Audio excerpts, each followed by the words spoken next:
Bukod sa paghimok sa ating mga kababayan na magparehistro para bumoto, Commission on Elections papasukin na rin ang iba't ibang social media platforms para naman sa voter education. At ang isa sa prioridad ng poll body ang mailayo ang mga kabataan sa fake news tuwing halalan. Si Luisa Erispe sa sentro ng balita. TikTok, Instagram, X, Snapchat at Facebook. Yan ang mga sikat ngayon na social media platform na madalas umuubos ng oras ng mga kabataan. Dito na kasi ngayon kadalasan nakakakuha ng mga impormasyon at balita ang karamihan.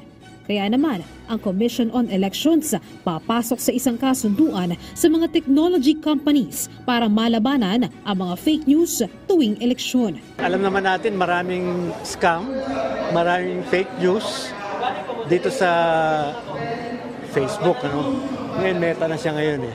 At yan ay maglalabas tayo ng resolution. Marami na ho kami naririnig na talagang maraming fake news. Nagagaling sa ating mga stakeholders katulad ng Lente, yung PPCRB, marami na rin silang study, yung Participate.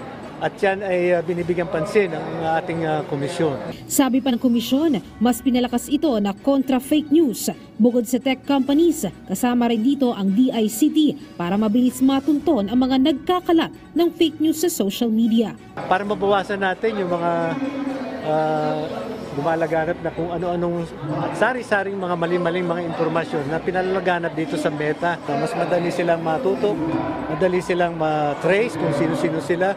At sa tulong na rin ng DICT, meron silang mga tools or technical tools na pwedeng mag-pinpoint sino-sino ba itong mga ito. Kahit nagtatago sa ibang pangalan at nag-iimpostor na siya ay si Juan de la Cruz, madali yung matrace na ng ating DICT. Bukod naman sa kontra fake news, sasabayan din ito ng COMELEC ng masigasig na voter education, lalo na sa kabataan. Katunayan, umiikot ngayon sa mga eskwelahan sa buong bansa ang COMELEC para magparehistro at ituro sa mga kabataan ang tamang pagboto.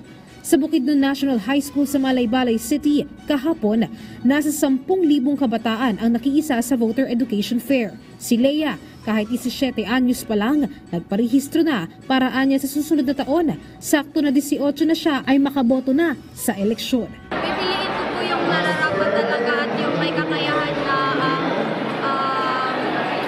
mag-lead sa ating bansa. Luisa Erispe para sa Pambansang TV sa Bagong Pilipinas.